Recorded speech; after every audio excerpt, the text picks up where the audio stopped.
For the last 33 years, the Centre for Fortean Zoology has been the English-speaking world's foremost mystery animal research group. We have sent expeditions all over the world, and we have published books, magazines and journals which, being of no real commercial significance, would never have been published by anybody else, because we're not in it for the money. Now, a few months ago, Dave Scott of CFZ Canada suggested that we should have a monthly forum online, a bit like the BBC's Question Time. This would be where a regular panel of CFZ representatives and special guests would debate the cryptozoological news of the moment and take questions from the audience. So we approached our friends at the Simply Spooky Network, who knew far more about live streaming than we do. And much to our great joy, they said yes. And now you can watch it once a month on the last Wednesday of the month show.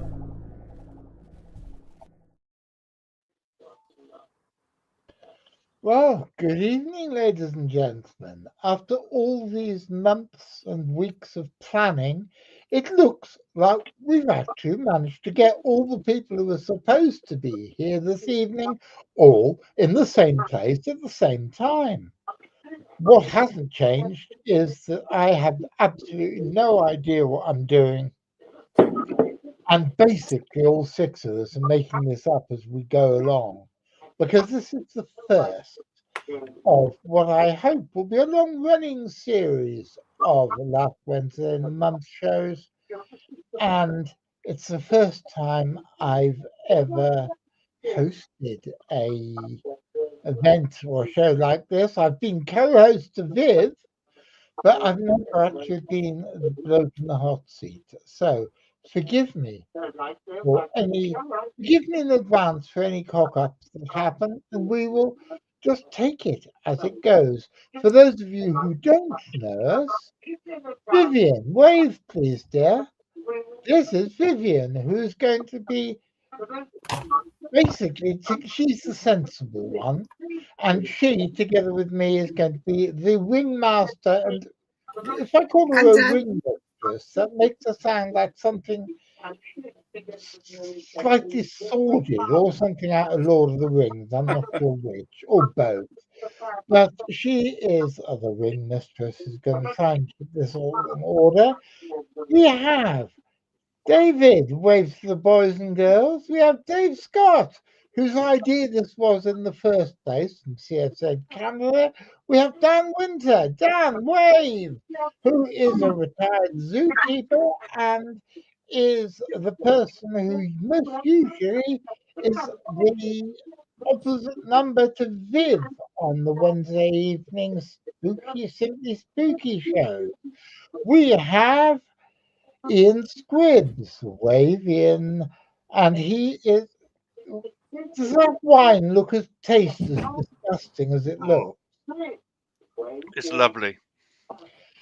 Yes, he had made the mistake of having a bottle of wine in the boot of his car all day on the first hot day of the year, and it looks really unpleasant. But Ian is a Loch Ness expert and general lake monster freak. And then we have our special guest for this first inaugural episode, Harlan Karma. And he's the guy down there. Wave, Harlan, so everyone knows who he is. He's the good-looking one down there. Yes, he's the young, handsome one.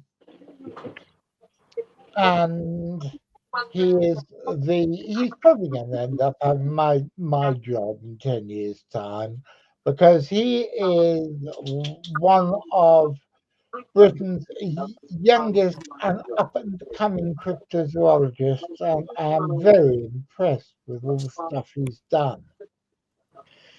Now, we have V. McQuillan's arrived, I see. Who else? I saw somebody else said hello before. And I didn't say shadows and lights. Hello! I don't know if you can all see this, but I'm getting... Nettie's here. Hi, Nettie. And Noreen is here. This is all going jolly well. We've actually got an audience as well. I wasn't expecting this. Hi, Nettie. Okay, I've got around to introducing everybody. So what I think I would like to do to start off with, Ian, we've had all sorts of exciting stuff at Loch Ness in the last few weeks, haven't we? That's quite true, John. And I think we'll start off with an article in the Daily Mail, but it was in other papers as well, entitled the following: Has Loch Ness Monster surfaced again? Nessie hunter spots bubbles in wave, then dark grey shape that disappeared underwater. So, let's have a look at the article. Reads as follows. This is the stunning moment a woman claims Nessie sank into the depths of her murky lair in what has been hailed as the latest sighting of the mythical monster. Annette Hawkins from East Kilbride, South Lanarkshire, was visiting Loch Ness for the weekend when something unusual in the waves caught her eye. She was shocked when eerie bubbles broke the surface of the water, and as she peered through her binoculars, as she watched, a dark grey shape suddenly rose from the depths before diving again under the surface. She said, I was using binoculars at first for a short time, and then I'd seen the waves changed. So I kept looking, and then I saw a few bubbles in the waves which caught my attention. Then I'd seen a shape, dark grey like, was moving, so I took out my mobile phone and caught a picture of the object, and there we go, we can all see that. So what do we think? Definitely some humped form on the surface of the loch. I know what it looks like to me, but what do the rest of you think?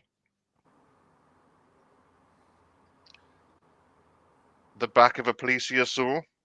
The top of the head, perhaps? Or possibly a seal? Possibly, but they are quite rare in Loch Ness, so... Not as rare as plesiosaurs. I'll continue with the article. She then went on. It then went underwater and did not emerge back up. In Annette's photo, white water can be seen closing over the enigmatic presence just as it submerges. The sighting was made near Urquhart Castle on the loch's western shore on March 2nd. It was reported last week that to the Loch Ness Centre in Drumnadrochit, which also received another sighting last month at Dawes Beach on the northern shore. The centre, which is gearing up for the quest, the mass Nessie search, which is now entering its third year, hopes the sighting is a good omen. So there we go. So, well, if we look at the photo, let's have a look then. So we've got the hump there and the waves coming in, but obviously to the left of the photo we can see the shore. So this is quite obviously near the shore. So could this be a rock perhaps, rather than the monster? It's too small to be a monster. If you put that in context to the size of the trees, if that was going to be a monster, you expect that hump to be much bigger than what you're seeing there. Well, that's only part of the monster, though. The rest of it is under the water, if you use your imagination. So, mind you, if it's that close to the shore, it wouldn't be that deep, would it? Well, Loch Ness does have rather a sharp, as you go in, it does go down rather sharply under the water, so you don't have to walk that far out for it to get deep. But yes, but obviously, there's not a lot of detail there, but that's the That's the deal with Loch Ness photos. The more detail you have, the more suspicious you have. So it's photos like this that make the mystery. And yeah, that's if it's not a monster, I would go with the rock theory, though it could be a wave, maybe taking some kind of form. Yes. But I think that's a bit of a long shot, as it does seem to be a sort of a sort of ripples around it as if it is a solid object. So, Do you know Yeah, what? I would To say me, it was a solid object. no, go on, Jonathan. Sorry? Go on. I think it's a solid object, but one of the big problems with lake monster reports from all over the world is the insistence that people have that we are talking about prehistoric monsters from the age of the giant reptiles. Get it into your heads, boys and girls. The only dinosaurs that are around today go tweet, tweet, tweet and flap their wings. All the great giant reptiles, the plesiosaurs, the dinosaurs, the Komodo dragon. pterosaurs, and Ah, everything, all the ancient giant reptiles were dying out before the KT extinction event, and the KT extinction event just finished them off. Robert says that Loch Ness is not old enough. Nope. And it was frozen solid in the last ice age. Mm.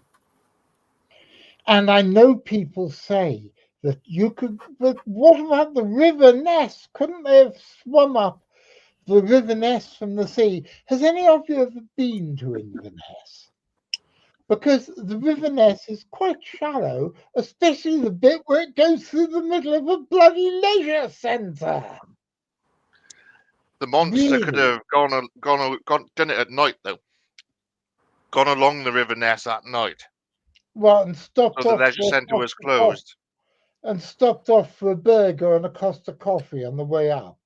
Hmm. Do you know? I know it's not, and I know it's not because, but it to me, the shape of it, just the shape of it, from where it is, for me, it looks like a porpoise. But now that I've always said that the idea of a 40-foot prehistoric monster, even if such a thing existed, swimming up the River Ness is bloody stupid. The idea of a 5-foot porpoise swimming up the River Ness, if there was a particularly high tide, and I've got no idea what the tides were like in Scotland earlier this year, but I think a 5-foot porpoise could quite well swim up the River Ness. I don't think it would last very long in the very peaty water. But yes, you're right. It does look like a porpoise. Good one, Dan. thank you. If you can get a seal in the River Thames in central London, why can't you get a porpoise in Loch Ness? Well, the thing is about you and Dan, my dear, you've always had a sense of porpoise. You've also had a do. whale in the River Thames, hasn't there? There's been a whale in the River Thames. There has, yeah. Yeah.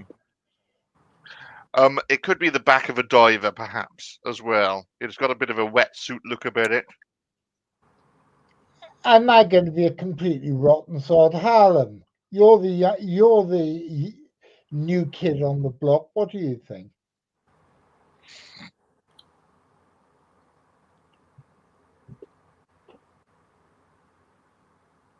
Thinking about it. Yep. Have a good hard think about what it could be. Most likely, not please. That's easy for you to say. Oh, bless him. What is the salinity of Loch Ness? What's the which? I didn't hear what you said, David. I didn't hear what you said either, Harlem. Go ahead, Ian. No, I was it's very shallow as well.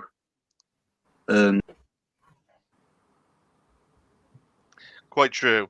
So we're looking at something in shallow water, but we still can't rule out the possibility of a monster. Eh?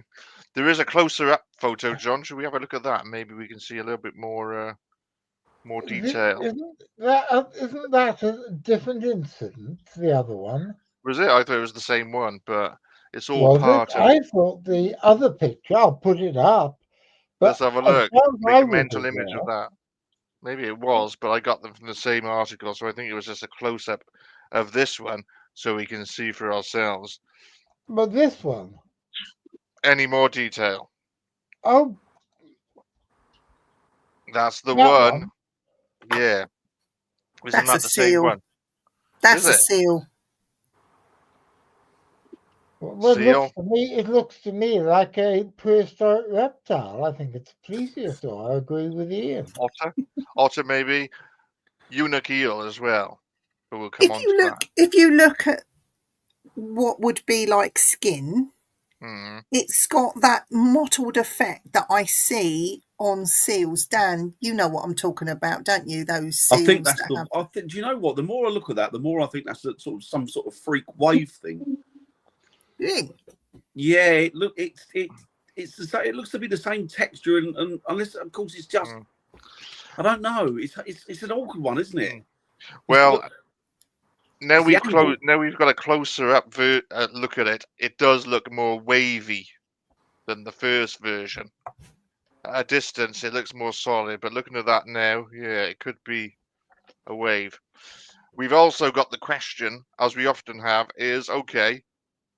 The photographer had a mobile phone with a video function, multiple picture functions. Could have taken lots of pictures. Could have taken a video of it, and we would all read. It would put it to bed, isn't it? So there's always that question arises. Why do these people only take one picture, especially these days?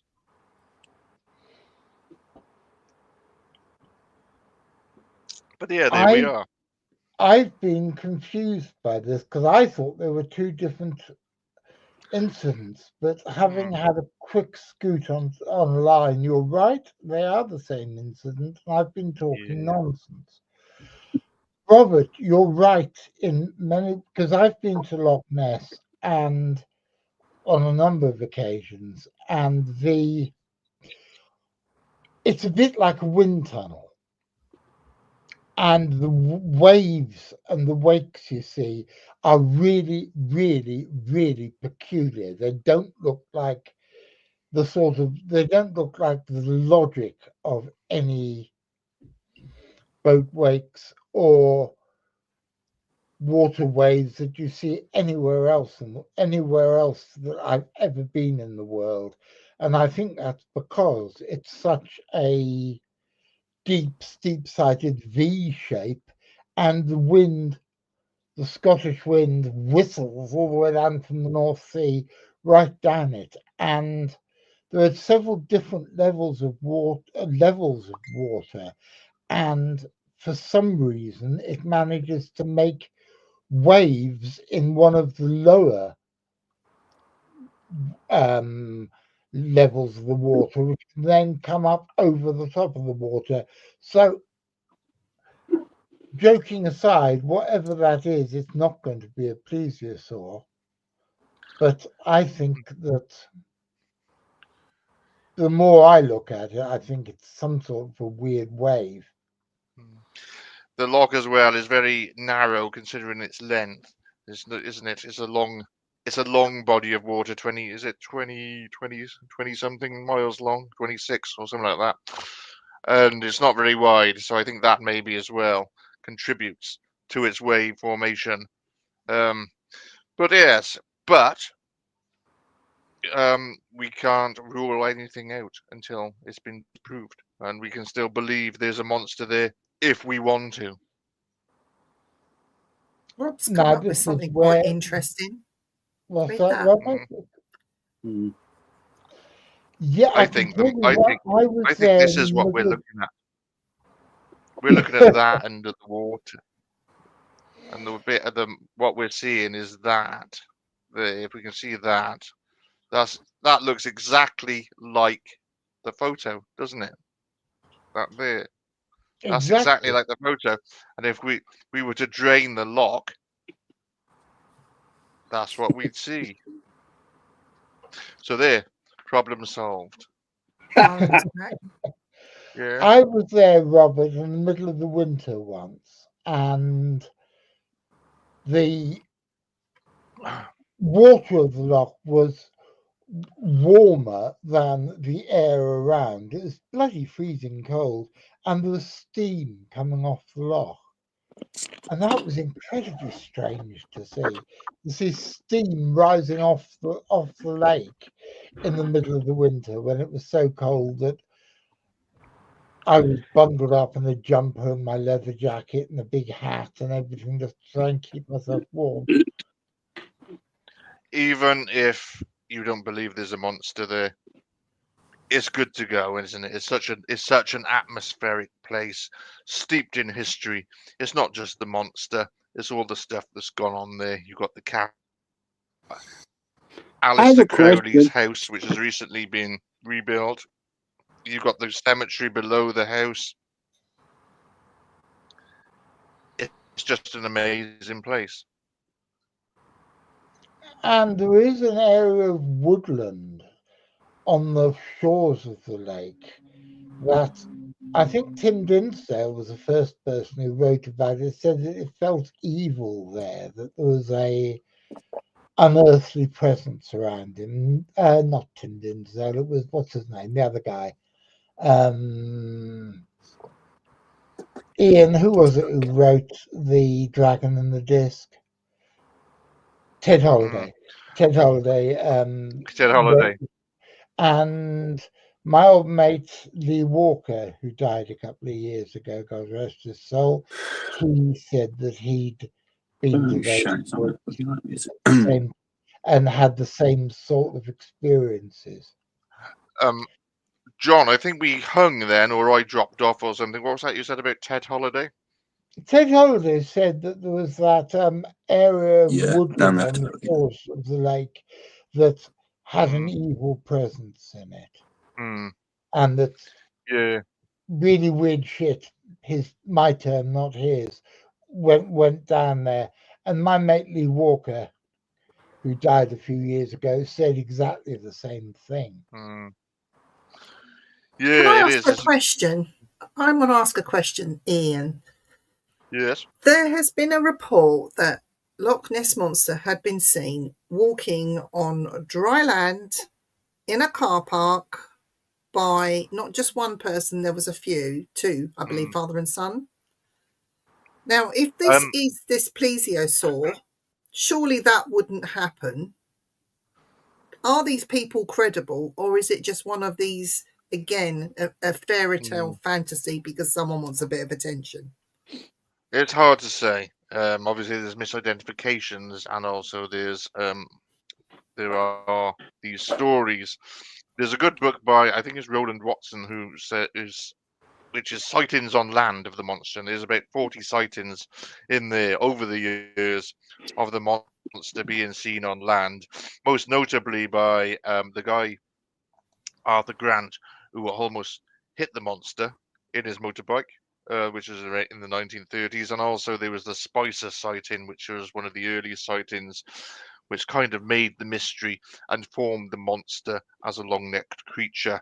So, I suppose, would plesiosaurs have gone on land? I suppose they would have, and lumbered about on their flippers, in the same way seals do. Because if you look at a seal, that's probably the nearest thing we've got these days, isn't it? With their four kind of flippers and their longish neck. They go around on land, though the way we're presented with the plesiosaur stroke Loch Ness monster stroke surgeon's photo, with the neck raised up gracefully like a giraffe would do, apparently that was incorrect. The bone structure of a plesiosaur wouldn't allow it to do that. The neck was kept much lower than that. So, yeah. And if we're talking about the picture that I think we're talking about, I've just had a quick scoot to see if I can find it online. I think that it's a freaky looking tree stump. Is that the one that looks like a chicken? Shit, that looks like a monster, man. I have a couple of questions. Yeah. For Ian. I'm not really familiar with Loch Ness. I remember it as a kid. I'm not huge into lake monsters, although I do just study the ones in Canada. What is the salinity of Loch Ness? And has anybody ever done a study on the underground water access, like underground rivers? Well, that's one thing I have found up here is there's a lot. Now, Canada, fortunately, did do a study, and they traced all the underwater creeks and streams and rivers. So when we see something in a lake, it can't be there. Well, there's a great possibility it can, because there's also a 2-mile river flowing into it, 300 feet down. It's I kind of akin. Go ahead. That is a theory, that because obviously, Scotland has a lot of sea serpent activity going on around it. So one theory is that a sea serpent goes into the loch and people see that. But obviously, as we discussed, to get into the loch through the River Ness, you have to go through a busy city, and people would see this plesiosaur going through the town centre, and that doesn't happen. But there's always the theory of underground caves connecting it to the sea and so forth. Even though they've not actually been found, it's very difficult because the loch is so deep and big. It's difficult to map. The solidity, well, it's very peaty. You can't see. It's not very clear.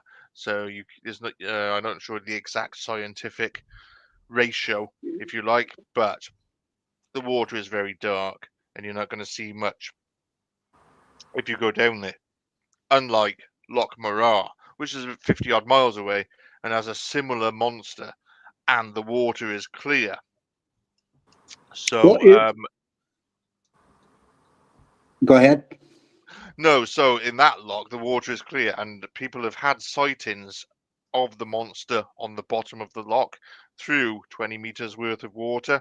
Also, Adrian Shine, friend of John's, who is a very renowned naturalist, and he was a Loch Ness researcher from the 70s. He actually had that death trap, didn't he, that he used to go down into Loch Morar in, called Mashan. It was a little round kind of submersible, and he used to go down to the bottom of Loch Morar and look up to see a creature. That's how clear it was. Obviously, you can't do that in Loch Ness because I suppose it's so peaty and dark. So that's what. You're all British, so you'll know this better. Now, England is a lot like Canada. You are a shield island, right? What we call the Canadian Shield, which is granite. Or are you guys more like earth, and it's rocky, right, in Scotland? It's a bit of both, I suppose. At Loch Ness, it would be earth, hence its density, and that's the water's darkness. So because granite will actually it favors rivers, underground rivers. Like I don't know about caves. If Nessie is some prehistoric holdover, it's very low. Okay, Fee just answered my question there. Thank you, Fee. Yeah, if it's very rocky, there is no reason those locks can't all be interconnected 200, 300 feet down by a large river. Well, it would make sense because, as I said, Loch Morar, about 50 miles to the west of Loch Ness, also has a similar monster. And if you look into that mystery, you'll probably, like I have done, you'll probably be more interested in what has gone on in Loch Morar than Loch Ness. But it's not just Loch Morar. There's a number of lochs in Scotland which have got lake monster stories connected to them. from the ancient times of the Scottish Kelpie, which was the water demon, up Mhm. until even the modern day, up until the recent late 20th century. So it's not just Loch Ness, Loch Lochy, Loch Shiel. They've all had, recent sightings of water beasts. So yeah, it's worth looking into. And I've got a question. yeah, go for the We question. now have the Gareth, technology. We now have I've got technology with underground sonar. So Mhm. we've got, regardless as to whether Loch Ness is PT or not, they should still have been able to go under as deep as they can and get that sonar out. Have there been Mm. reports of that being done? And if not, why not? What do you know? Well, in Loch Ness, it's been extensively researched with sonar probably since the 1960s, and there have been contacts made of big objects, and obviously nothing has been definitely proved, but mysterious contacts have been made, whether they were shoals of fish, plesiosaurs, perhaps a log submerged. Who knows? But yeah, that does exist, and there's lots of data and extensive research. Most notably, Operation Deep Scan, wasn't it, John, in 1987? yeah. So, which there were 3 contacts made at that time. So yeah. I've just had a message from Harlan. He Yes, I was going to apologizes. say I've got one. Yeah, he apologizes. His Wi-Fi is completely on the fritz, and he says, "Can he Aw. come back on another occasion when he can actually Hmm. join in effectively?" I wrote back and said, "Of course he can, because he's a dear sweet Yeah, lad." I had a blip just now as well.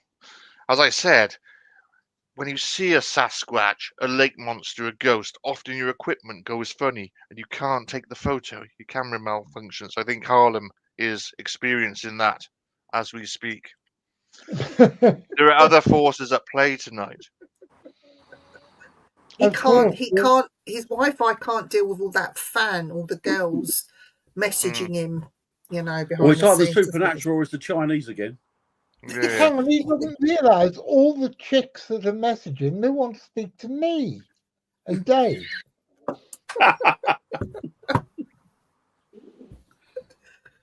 Dan, you've been made redundant.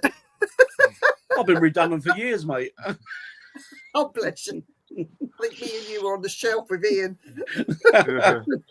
But yeah, but it's things to consider for us all there. One thing though, I was gonna go to Scotland at this time of year on an expedition, Morar and Loch Ness, but due to external factors, I couldn't actually make it, which was a shame actually. But I will be going again at some point. But yeah, it's good stuff. Is the Loch Ness Monster and the one seen in, is it Ireland, Dan? Are I've they seen the There it are over, same many. aren't they? monster? I've seen it Or is over. it just Loch Ness going, the Loch Ness Monster going, popping over to Ireland for a holiday and then coming back Well, again? John filmed the Irish one, so he would know. What do you reckon, John?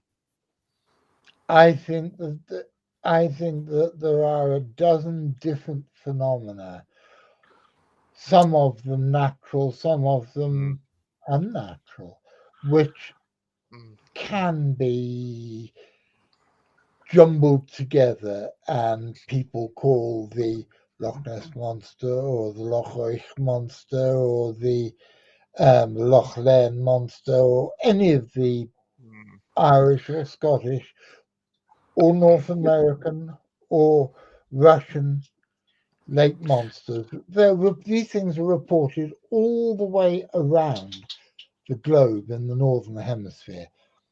And I think there's a dozen different explanations for them. The thing And with it the Really? was Irish See ones, what? the I Irish agree ones, with you. they do take different forms, don't they? And the Irish lakes are a lot smaller than the Scottish lakes, and also the monsters themselves. It's not just the long-necked plesiosaur types. There's different kinds of monsters, aren't there? What was the one? The Dubacar? What's it called, John? Dovaco. Yeah, which is like a big slimy dog, isn't it? Yeah, well, I don't think is people are rational enough. I don't think people are rational enough. I mean, when I go out, same as Viv, when we go out investigating, so there's 30 people on investigation overall, right? One great big area, like breaking up into pairs and whatever. You can guarantee that we'll see nothing that night. You guarantee that 25 of them will come back and have experienced something. And no, they haven't. So my trust in people's observation skills and interpretation of what they see is very sketchy. And what is this, right Dan? on, Dan, I agree. And this is when you go ghost hunting, is it? Is that what it is? Where you Yeah. I mean, all the years I've been doing it, and I've had maybe, I don't know, 5 experiences. A couple of those you could probably put down to something natural. 3 experiences are the ones that blow me away that I have got no answer for. But overall, and you know, you're talking about many years and nearly every second weekend going out, and still, you know, but you guarantee that if people see what they want to see, and I think that's the problem. It's not just about seeing the entity, though. It's everything else that goes with it as well, isn't it? You go to Loch Ness. Yeah, I've been, but I didn't see the monster. But I wouldn't want to have not gone because there's so much else there. There's history, and it's an amazing place to go. It's not just the monster, as I said. It's Aleister Crowley. It's what went on since the 1930s and all the people that were involved, and it's such an atmospheric, untouched place. So yeah, there's that as well. I think as well, if you go out looking for something in your mind, in your mindset, I want to see this, therefore I'm going to see that. So are we as human beings projecting that and manifesting it in our own minds, that we believe that we're seeing something that actually isn't there? That's the other question. Or maybe whether it be ghosts, just want to feel special, Viv. Yeah, whether it be ghosts, monsters, whatever, you know. Because recently, someone I know, their cat died. It was odd. Their cat died, and I went round their house the following weekend, and I was just sat in the lounge, and I kind of saw out of the corner of my eye this tail and a pair of legs run under the sofa, and I'm not sure.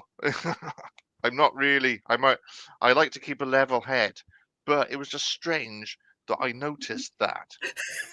The cat was dead. I saw the back half of the cat disappear under the sofa, just out of the corner of my eye. I wasn't looking directly at it. So, and I have got very poor eyesight. I'm almost blind, but that's another reason why I'm not at Loch Ness this week, because I need to get that sorted. There's no point. But but that was very strange that I kind of had this thing in the corner of my eye, and it was a tail and the back pair of black legs run under the sofa, and I thought, that's odd. But anyway, only happened for a second. Could have been seeing nothing, but could have been seeing something. But the interesting point of that is you didn't go there looking for it, did you? No, I didn't. Definitely not. I was aware, yeah. and also, the cat had a nice life. Got to an age where they weren't going to live much longer. Got to accept that. That's how it goes. So the cat killed plenty of small animals and enjoyed itself during its time. So there was no reason to feel sorry for what it had done, and that was how it was. So yeah, peculiar. But anyway. Can I ask you, Ian? I want to ask Ian something just quickly. Steve Feltham has lived on the shore of Loch Ness for how many years? 20 years? 1991 he went there, and if you want to look on YouTube, there is a documentary of when he actually moved up there when he was a young man. So if anyone was going to find anything substantial living there, being there 24/7, surely it would have been him. Why hasn't he done that up until now? It's hard to say. He doesn't like me to start with. Let's go there. I did nothing wrong. I don't know. He doesn't like me. All right. I went to see him and he wasn't in, and I went to see him. he wasn't in, so I made a short video just for a laugh. You know, oh, he lives there, or does he? Is that actually his shop? Is that his place to sell T-shirts and fridge magnets and things like that? Is he selling those? And I put that online, and then he had a go at me. So I don't know, but yeah, you'd think being there all that time, he doesn't actually. He says it's a catfish, and I'm thinking, well, if you think it's a catfish, what are you still doing there? You've solved the mystery, have you not? But you know, yeah, it's a bit odd that. You know, credit to him for doing it, but then there's a funny side to the guy, which yeah, there we go. Oh, he V lives has in just said town. Steve So. Felton is living with his Ah. girlfriend in town, not on the shore. So yeah, I think I did discuss this with V, but I'm not going to make anything of it. Allegedly. I I do think my we own need to thing. shove the word Yeah, allegedly up half allegedly. a dozen Yeah, times. V. Yeah, no, he does. He lives in that. He lives there. Yeah. Hang on. Robert Fulton has said no. He stays with no. He allegedly. I'm not saying these things, Steve. Don't ever go at me again. But yeah, well, it is what it is, isn't it? So he hasn't. He says he's had one sighting of the monster, but then, as I said, though, he says when people ask him now, what do you think it is? He says, oh, I think it's a catfish. Well, okay, to start with, that's not a mystery animal, so there's nothing really to be solved. But do catfish live in Loch Ness? I don't think many things do, just eels and I think salmon as well. But anyway, maybe the odd trout. But I believe there's Arctic char, and there's Arctic char. There's been reports of other smaller fish there. But the trouble is with catfish, they're not indigenous to Britain anyway. yeah, and sturgeon. And Adrian Shine he says, oh, I think it might be a sturgeon. But again, are they? I don't think they're. We get sturgeon Yeah, in Britain. I sturgeon know they and get. that. Isn't Loch Ness salt? Isn't it a body of salt water though? No, Oh, it's not. no, it's very peaty, but it's freshwater. Oh, I thought it was salt in it. Oh, okay. And the thing is about the sturgeons are androgynous. They do go between saltwater and freshwater, and Scotland and the rest of Britain is just about within their range. There is Catfish no are purely. reason. Sorry? Catfish are purely freshwater, aren't they? Yeah. Now, the Yeah. thing is about catfish, Britain is not within their range. In the 19th century, there was a magnificently eccentric organization called the Acclimatization Society that used to go to every far-flung part of the empire, bring back strange creatures from the aforementioned far-flung parts of the empire, and carefully introduce them to Britain so they would acclimatize to the British climate. Then, after a year or so, they'd hunt them down and eat them. Completely, utterly ludicrous organization. But they're the reasons that we've got so many foreign species of deer in Britain today. They're the reason why we have quite so many foreign species of game bird in Britain today. And they're part of the reason we have wallabies in Britain today. And yes, they did introduce the European catfish to various stretches of water in Britain, most notably, as far as I'm concerned, to parts of the Leeds-Liverpool Canal. But, and also, John, farmers introduced the mongoose into the Isle of Man for pest control. But that's for a different week, isn't it? Let's leave that tonight. But I have no records of there being an official introduction by the Acclimatization Society, or indeed anybody else, of bringing European catfish into Loch Ness. I don't know. I've got severe doubts as to whether a European catfish would live in the heavy peaty waters of Loch Ness. it certainly wouldn't be able to breed there. There is, I suppose, the theory that if somebody introduced a European catfish to Loch Ness when it was younger, they could have grown larger and larger and larger and larger over the years. But personally, I think that although European catfish are, as far as I'm concerned, the answer to quite a few lake and river monster sightings, they really are not relevant Now, to if it's Loch not a Ness at catfish, all. could it be a pike? Because they grow pretty big, don't they, I believe? And they live there. I have the list up. Not as big as catfish, but catfish No. do get to be huge. Though that's the thing. Massive catfish. Yeah. The general vibe and also that Gamel guy, was the eunuch eel theory, where eels come into the river to live and then they go out to sea to spawn, and then as soon as they spawn, they die. Yet some eels stay. The eunuch eel stays in the river and doesn't go out to sea to spawn, and it just lives in the river, eating and growing, and it can be huge. And you do get huge eels, so that is a possibility. Yeah, one of But the problems with this is that, and I don't want to cast aspersions about Professor Gemmel's work because I've never met him and I look forward to talking to him. But in New Zealand, their species of eel, what's their common eel, called the New Zealand long-finned eel, they can get bloody massive. They can get up to 12 feet long. And I think that the fact that there is a plethora of eel DNA that's been found in the eDNA sampling from Loch Ness might have,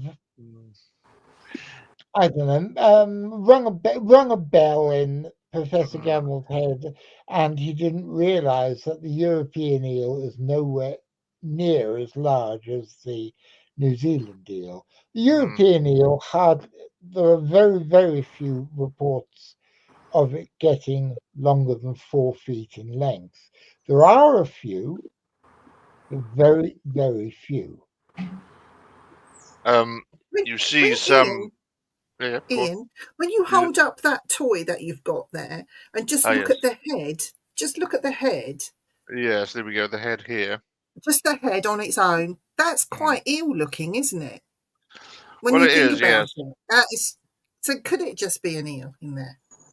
Well, obviously, this is the classic thing, but no, because obviously we think of the monster thus, don't we? Doing that. Now, an eel couldn't do that above water. An eel is always going to be level But on you the get all water. that and you get that. You Yeah. just said something there, Vivian, my love, that I want to take exception to. You said, could it just be an eel? Yeah. I don't know. Can you guys see that scar on my finger?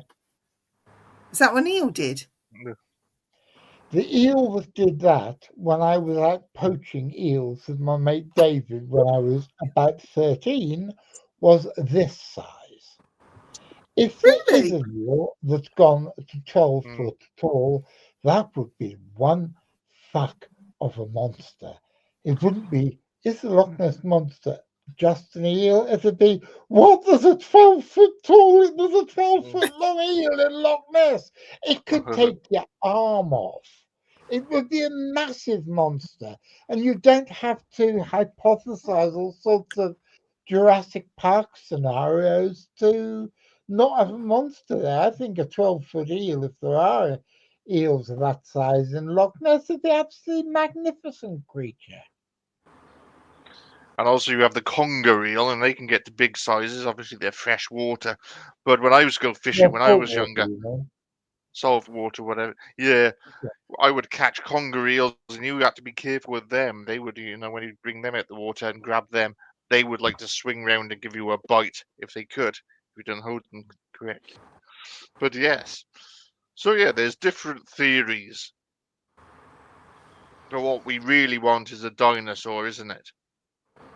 I think That's we why need to we're ask here. Dave to send Bigfoot to Loch Ness, jump in that water, catch whatever it is, throw it out of the water for us so we can all take a look at it. Yeah, and of course, Bigfoot could travel from Canada all the way to Scotland. I'll ask him. He could go in Ask him. Elvis's UFO. He'd need more than one Well- seat, wouldn't he? Well, they say it might be interdimensional, so why couldn't he go and visit? Oh, no. Here on Hey. holiday. Go there. We He play with our might toys, already Dave. be here. Well, we seem to have got onto Bigfoot, David. You've had you over the last year or so have had About a year now. encounters. Well, I've worked at the same location for 6 years. Never heard a thing. Sitting there one day, I've got a rail line right in beside me, and the train's going by, and he lets go a single two, Highlander, which is a warning to get off the tracks.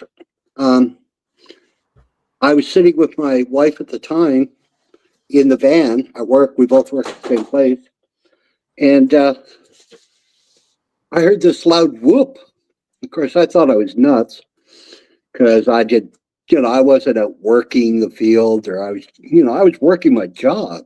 And I looked at her and she goes, I heard that. So I got out and I walked over to the fence line by the railway track.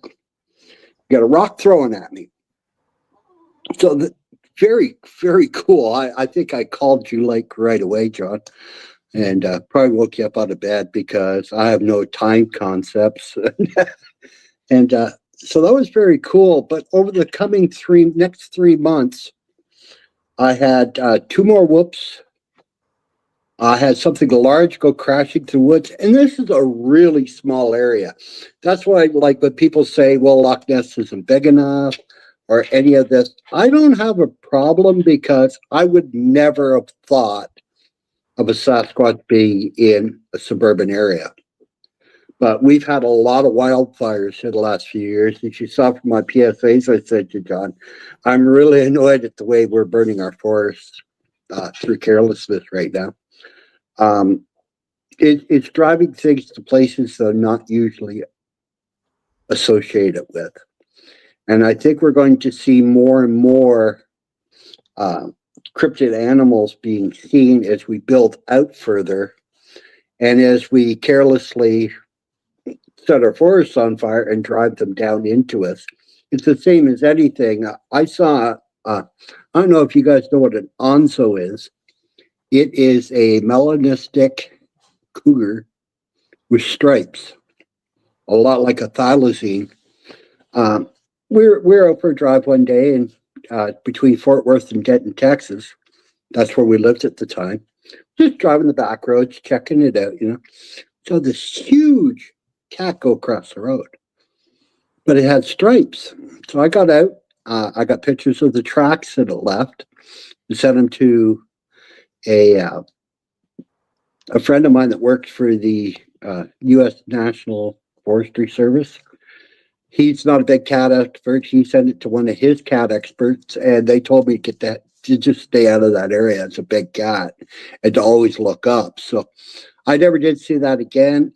They were a cryptid at the time. Now they're a known species because somebody shot one. Great way to catch a species. But it's the way it is. We have to kill things to prove them nowadays. It seems. I won't ever.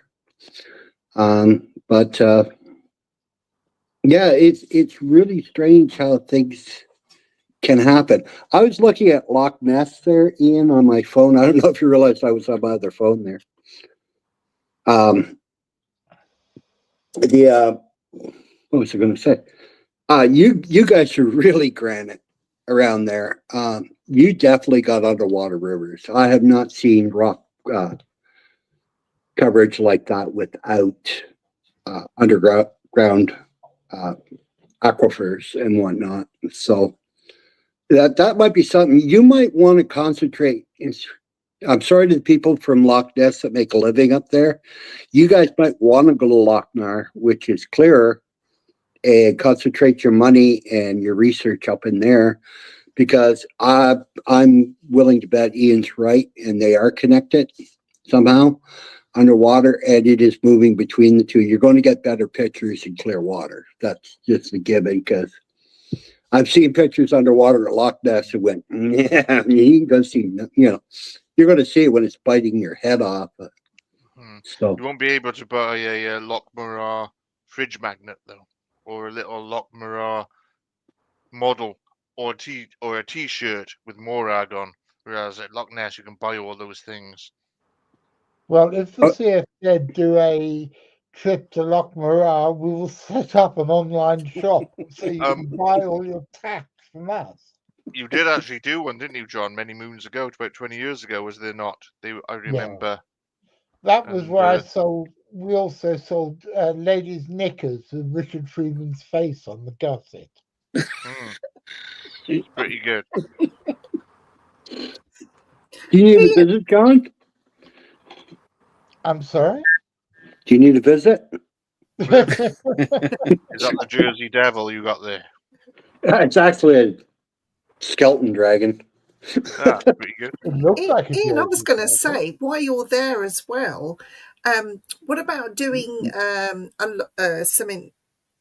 I'm not telling you what to do, but this is just a thought that come into my head from a ghost hunter's point of view, and maybe Dan will agree, is as well as doing your experiments that you would normally do, what about just setting up and doing a lot of what I call electric voice phenomena, the EVP, to see if you pick up sounds of whatever's in there, because you might hear it before you see it.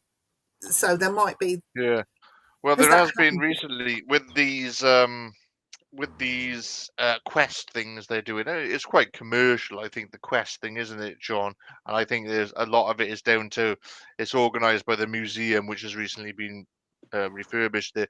But they do underwater recordings there and have picked up sounds, so they say.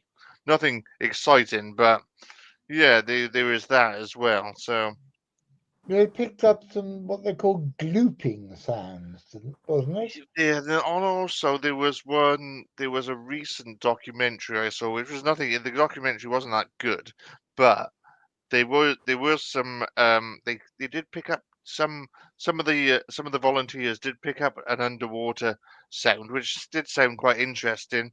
And I thought that's all right. And then they said, "Oh, there you go. Let's move on to something else. Let's look at the surgeon's photo now." It's like, well, hang on a minute. These people have got a new piece of evidence. Let's analyze this. They never actually followed it up, No, and which the was a shame, surgeon's really. photo is nearly 100 years old and has been proven to be a fake for the last 35.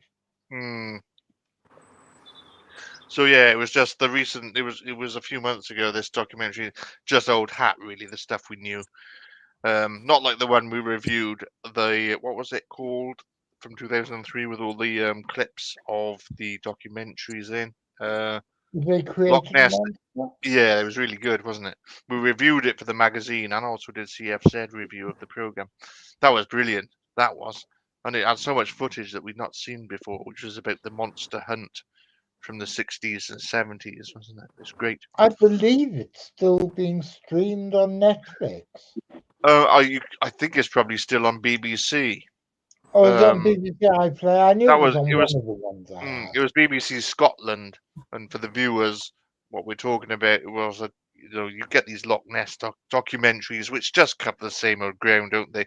But then in 2003, the BBC Scotland came out with this one, and it was just mainly purely footage from the 60s and 70s, which was the boom time for monster hunting. There's so many expeditions went to Loch Ness and didn't find anything, but it was just amazing to see what happened at the time with Robert Rhines and the Chinese expedition, and Adrian Shine is in there, Tim Dinsdale, and all that period. And of course, there's a question.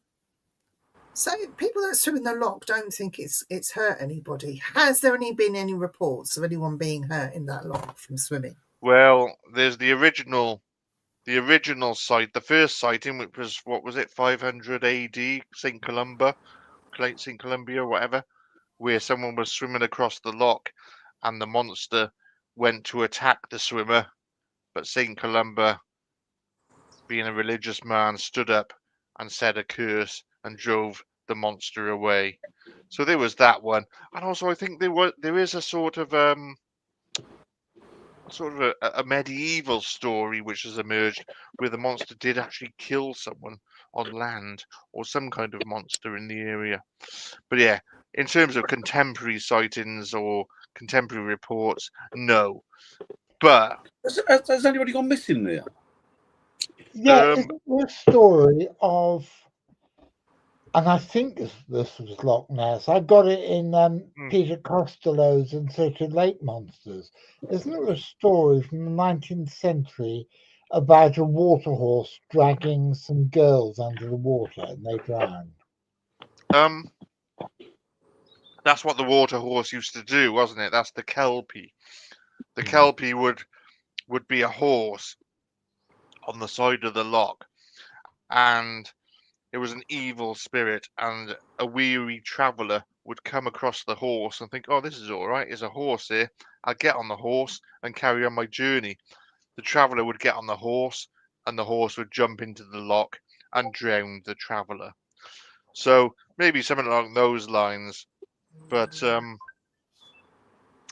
think, didn't we review something recently, John, on CFZ about I'm trying to think what it was. It was something along those lines. But anyway, but no, I don't think contemporary sightings of the monster. I don't think there's been any deaths or attacks. Oh, that's right. It was a swimmer, wasn't it? Recently, John, a swimmer swimming swimming in the loch, and he felt something underneath. He bumped into something solid underneath him. Yeah, and a few weeks later, somebody in a small boat. That's right, yeah. The same thing. But that didn't do him any harm. Didn't do any harm, but as far as I know, Robert, there have been no reports of modern reports anyway of danger from these creatures, and that they do, and I say creatures in inverted commas because we don't know what they are, they do seem to be benign. Docile, in fact. But also there was the report from the maybe early 1970s, I believe, Roger Badger, the diver? He was diving in Loch Ness and had an encounter with the monster underwater, and he still talks about the encounter to this day, where he absolutely, crapped himself when he saw that and shot up to the surface, and said he'd never dive in Loch Ness again. So various things. We've had that with sturgeon in the Ottawa River, where divers have gone down to get deadheads, and they poke up what they think is a big old white pine, and it swims away, and they've come up and quit their jobs because they're, you got 100-year-old sturgeon. That's a big fish, and that'll scare you, and that's only 12, 13 feet long. So you imagine something that's 30, 40 feet long, that's going to scare the crap out of you. To be honest, I think you're very brave to ever dive again anywhere, let alone back in there, because you wouldn't get me in it after that kind of experience. Yeah. Here we go. Robert Brock Badger, who he was swimming in Urquhart Bay on the 8th of August 1971 when, the monster swam in front of him. We'll cover it on CFZ one afternoon. That story it's a good story. But anyway, we were going on about Sasquatch, weren't we, David? I don't. Let's. I actually struck gold not long ago. I don't know if England is doing this. UK. We have pretty much digitized all our newspapers here in Canada, and now you can search them. I found. I'm actually doing a spot for John, surprise, on all the new Sasquatch and Wildman stories from the 30s, 40s, 20s, 10s. And that's all I've done so far, because this is a gold mine. I was wondering if you could go through and actually see. Ian knows, and I know John knows. Vivian won't. And I can't remember the other gentleman's name. And I can't read it because I've got Dan. I'm a big believer that Sasquatch is migratory. He's going to do the same path over and over and over again. We have cameras up at Area F already.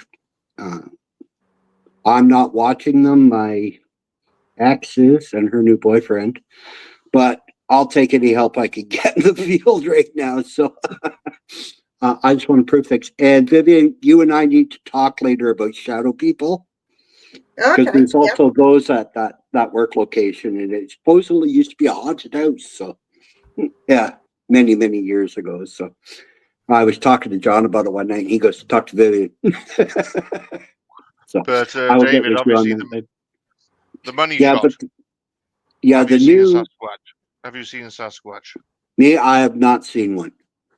No, I have not. Okay, carry on. Yeah. I've seen more than enough evidence to convince me that it's an unknown species. There's nothing. It's not that hard to believe. Only 15% of all land animals have ever been discovered, and only 5% of all water animals have been discovered. Now that includes insects, types of snails, and whatnot. But you consider if we only know 20% of the total population of the planet, you've got 80% of unknown animals. I used to go out and just look for Sasquatch. That's all I used to do. Now I go out, I'm looking for everything. And no, I did not, Robert. I have dogs, so I know what a dog sounds like. And I used to work in a rescue. The chances of seeing things that you've never seen before are really good if you keep your eyes open and keep an open mind. I'm not a big fan of the Loch Ness Monster myself, being a plesiosaur or anything, but, and I always put a but at the end of that statement, somebody saw something. Is it a plesiosaur? I don't know. So therefore, I don't know. And I think every researcher in the world needs to start taking this mindset. I've met so many people in the Bigfoot field that, nah, it's not what it is. Yeah, well, maybe it is. And I know when Vivian said interdimensional, I hate that theory. I'm sorry.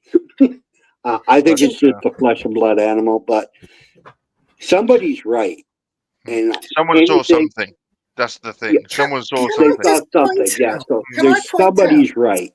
Yeah. So I am never going to dismiss anybody's theory. That nobody's mentioned ever. I listen to a lot of experts. Through Jonathan, he's introduced me to a lot of people, and none of them have mentioned this word, evolution. So with the animals that we know and that we know of, I mean, humans are horrible. We are a horrible species, want to kill everything and destroy everything. These animals are going to change and evolve and maybe turn into something else. But they've got the right sense of mind to stay away from human beings because we all want to kill them. So, yes, there might be something new that's undiscovered. We're discovering new stuff all the time as humans. But there could be something, like you said, David, something that we don't know. There could be something in the seas or in Loch Ness that we don't know through all these hundreds of years that stayed away and evolved into something. And I think Dan would know more about animals and evolving and stuff because you've been out there. You've studied that, Dan, haven't you? Yeah, I think you can take into consideration that we lose X amount of animals a day, and we discover new species all the time. It's just it's bewildering, really. It's just you couldn't even get your head. I can't even think on it wholly because it blows my mind. It hurts my head to think what could possibly be out there that we haven't discovered yet. There's lots. Forget the oceans. There's lots of dark places on on terra firma that we've not been to yet. You know. What about the theory, though? What about the theory that Bigfoot could be Gigantopithecus, isn't it? Gigantopithecus. Species of. Gigantopithecus. Yeah, an evolved one. Which did exist, didn't it? That was a sort of a whatever it was. That was a missing link. Gigantopithecus was a big, hairy man, which did exist. I don't know, 10 million years ago, whatever. I don't know too much about it, but I do know that. Is that a possibility? I'll be honest with you. I think the Smithsonian have got a lot to answer for because they said to be bones that found in Turkey that were related, giants, that all of a sudden they've been spirited away by the Smithsonian and never ever put into their vaults and never ever seen again. And these have been factually documented instances that people have, they put it down on in black and white. And if you found, I know it sounds conspiratorial, but I genuinely think that there's something going on out there that they don't want us to be privy to. Well, it's money. It's money, and I think it's something more sinister than that as well going on. That could be. Can't get anything more sinister than money. No, that's true. Power. Power's basically all about money as well.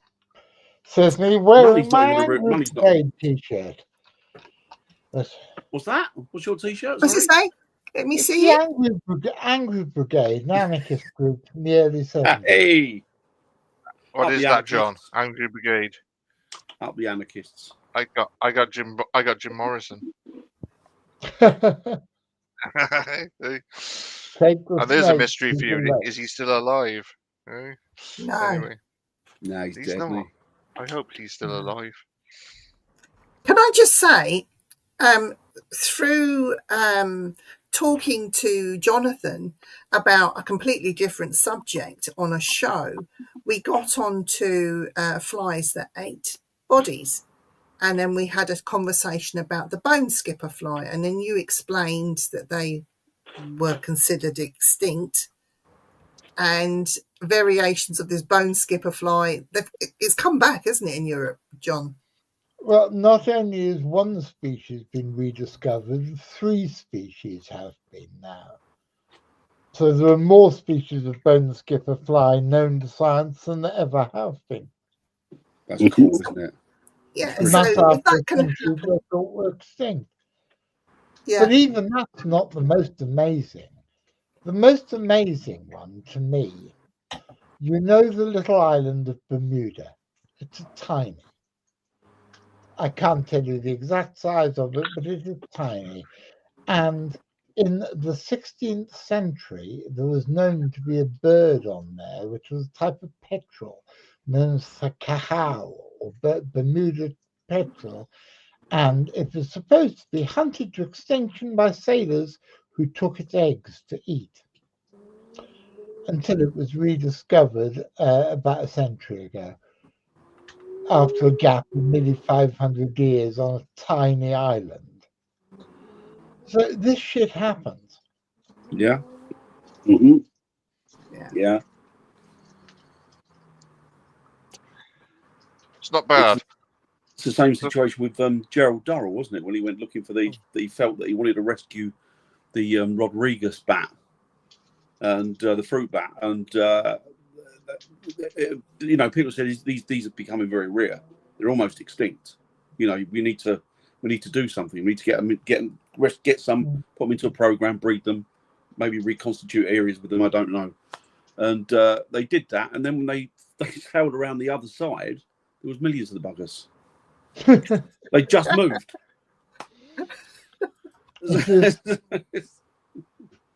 Well, you go where I lived last year, you won't find me. Hi, Bobby. Yeah, sorry, my eyesight's terrible. I can't see what anyone's Robert, saying. it says, just think about it. If someone found the monster, it would go to the highest bidder. That's what Sad, I isn't it? worry about. Sad, isn't it? Yes, Very true. Some bastard would think they got God-given right to shoot it. The thing is, though, you know, I'm into lake monsters. Dave likes Bigfoot. Viv, you're ghosts. John is everything. Dan, what's your thing? It's a hot Ghosts, potato. mainly. It's a hot potato. Catch. Ghosts, mainly. I mean, animals, obviously. Wildlife have been my passion all my life because I've worked in zoos for many years. But as a hobby, well, animals is a hobby as well, really. But as a hobby, ghost hunting. Yeah, you're a ghost guy, yeah? Yeah, I kind of got into it out of interest, really. It was just kind of things that had happened that I had no answers for. Yeah. And I decided to get into it. And then from that, it sort of flourished and it became an obsession rather than a hobby. Yeah. But yeah, that's me, really. But it's funny, though, you say that, Ian, because Jonathan sent me to a little place in Cannock Chase because of a newspaper article that a member of the public had seen this particular... Stan Collymore, was it? Well, I went there, and as soon as I arrived at the car park, I knew exactly what this person had seen. And I went there not with a critical eye. I went there hoping to see something exciting and spectacular. No, I got there, and as soon as we arrived, I knew exactly what that place was, and I knew exactly what he'd seen. Now, I need to go back and prove it, and I don't know how I'm going to do that safely. You saw some ectoplasm appear. Well, you talk about ectoplasm. Let's put it in the human form that comes from a man. Let's leave it there. Yeah. Yeah. I don't think this is a new program. We shouldn't go down that route. No, but what the point I'm trying to make is there's other channels for that. Yeah, the point I'm trying to make is cryptids is not my bag, but by taking up that challenge from Jonathan and going there and looking at it from a different perspective may have, I'm not saying it has, may have solved the case. I'm a firm believer, that's what's happened. I just need to go back and catch someone in the act, and bang, there we go, there's your proof. Bang, there we go, they get arrested. Yeah. Well, the thing is, it's not just cryptids though, you know, it's ghosts, it's UFOs, you know, whatever. You know, this is a mixed bag. But Cannock Chase though is all sorts, isn't it? There's a guy who writes a lot of books about it. I can't remember his name, but it's Pigman. That's what I went to investigate. Yeah. What else is there? Lee Brickley. Is that his name? He's written quite a few books. If you look on Amazon, I'm not going to buy any unless someone wants to give me a PDF of one and I'll have a look. And if it's any good, I might do. But I read one of them recently. Yeah. And I was surprisingly, yes, because I thought it was going. I'd heard all sorts of dubious things, and I thought it wasn't going to be very good. But I read it, and you couldn't fault his field work or his methodology or the way he did this thing. And I was very, very impressed. That was the one about Bigfoot type creatures. Still don't think they're Bigfoot. I still don't think there are any flesh and blood hominins in Britain. It doesn't matter. It doesn't matter whether you don't believe it. It's about looking at the evidence. This is about yeah. You know, a lot of what you're reading is true. What surrounds it is true. Whether the main point of it isn't true. He was very thorough, very meticulous, and wrote engagingly. So I would check out. You know. Also, I like to. Go on, John. If you've got Kindle Unlimited, a whole bunch of his books are available for free if you've got Kindle Unlimited. So you pay, I think it's £7 a month, and you've got access to a load of books for nothing. And that's not bad. Several of his books are those. To be honest, though, Jonathan, if he'd been to that place lots and lots of, how many times has he been? What actual experiments on what work has he put in? I mean, if he'd been there over the space of, I don't know, 5-10 years, and now he's decided to bring out a book, I would take more, like with Ian. Ian's going back to Loch Ness and he keeps doing his experiments and things. I would take more with what Ian has found and his factual, this is what I experienced, this is what I felt, this is what I did over a period of years, rather than someone that just went once and wrote a book. You know, this is what I'm frightened of falling into that trap. You know, he's written this book, well, must be good then. You know, I know I couldn't rely on you, Jonathan, but you couldn't rely on me in what way, my dear? No, I said I could rely on you. I know I could rely on you. Oh, I'm because going you know to. stuff. I'm just a silly old man now, anyway. But no, Brickley's written a lot of books, and he obviously has studied the history and the geography and the folklore of Cannock Chase deeper than anybody else that I've ever come across. Even deeper than Mick Redfern, and Redfern's an old friend of mine. He did a lot of work there. So, no, I'm very impressed with what he's done. I would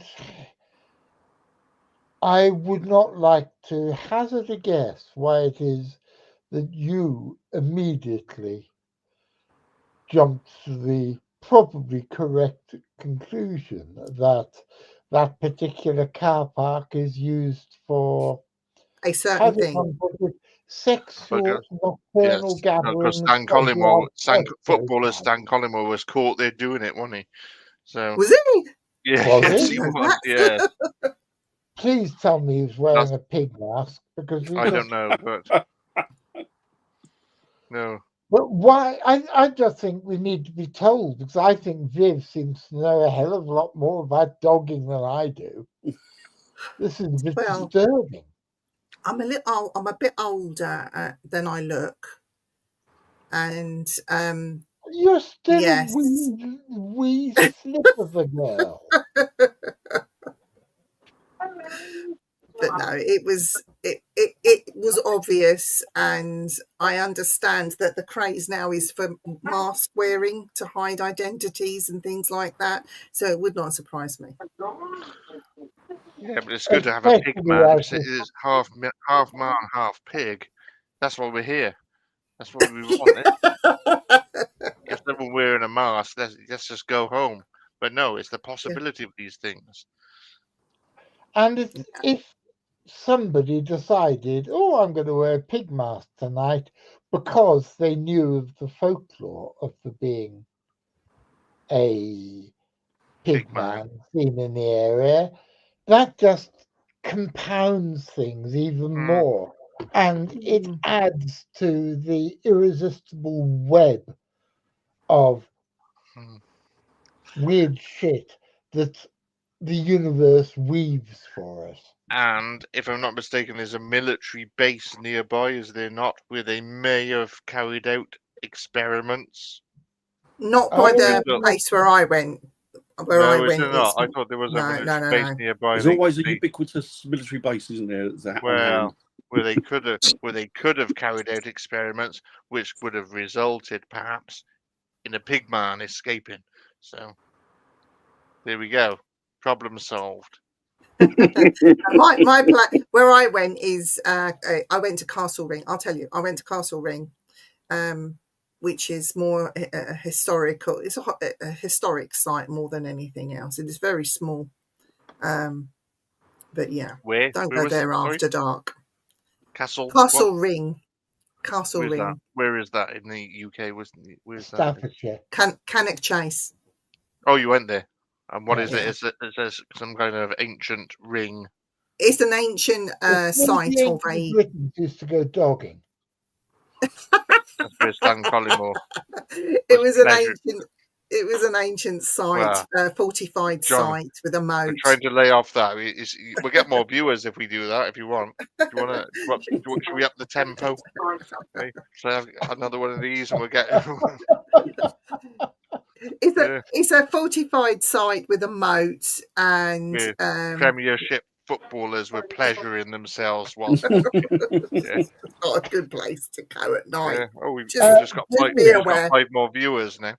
So William we've done that. Musgrove, I forgot to ask you before we started, what time were we supposed to finish?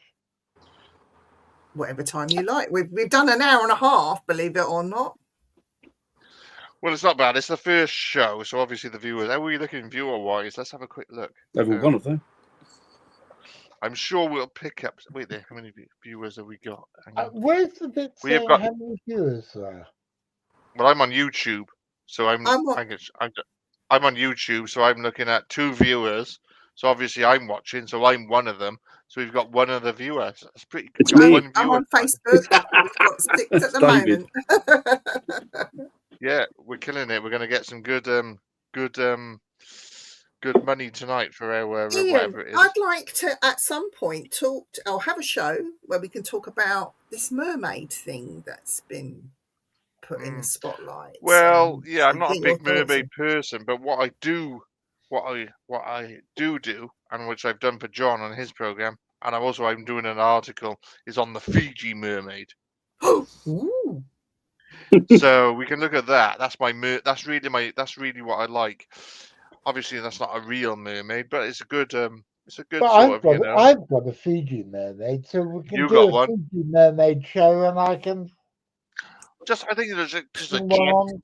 show. There's obviously mer people, and we can, their existence we have to look at, but we can throw in the Fiji mermaid, which is, I think, important to the story. You've got one. I found one, and also, I'm a little bit interested in that. I can talk on the Fiji mermaid anyway, so we do. Yeah, mermaids will be pretty good. We'll cover that shit. Yeah, can we say shit at this time of night? You can say what you Sure. like here. Yeah, I don't say that on CFZ, but John, you should hear me on my other programs. What I would say is we're going to have a lot more people watching the show. My name is, Oh, sorry. I can't, and I'm here Eminem. for the first time. Hello, Rose. I hope you're enjoying the show and you're not too put off by this. Daniel! Evening, Daniel. I hope you're not put off by this bunch of weirdos. But what I was going to say is a lot more people are going to watch this because this is going to be posted up onto CFZ TV at some point soon. When that happens, anybody who's watching this show, either watching it live or watching it afterwards, let us know what you'd like us to talk about. Because I've got a whole bunch of things that I think we ought to be talking about at one time. So please give us a list of things you want to have shows about, and we'll do our best to accommodate you. I think, guys, I'm going to call an end to it for one very important reason. I'm a diabetic, and I'm in my late 60s, and I very much want to pee. So I think that's probably a pretty good way to close down. I want to say a big, big thank you to, first of all, to Vivian for helping me put this whole bloody thing together, but a big, big, big thank you to Dan and to Dave and to Ian and to Harlem, who was here but isn't here, and we'll have him back when his internet isn't playing up. And we'll have you, Daniel, since you've arrived out of left field. You're going to be on the show some point. And V would have been on the show tonight, except he couldn't get his camera to work. So once all these technical problems are sorted out, all sorts of people are going to be on the show. Robert, I'm glad you enjoyed it, mate. So, because I'm desperate for pee, I think let's call it the end. Do we have ending music? Do we have an outro video? We don't. Maybe that's something we can do. I can whistle. Okay, whistle, please, Dan, as we fade into the sunset.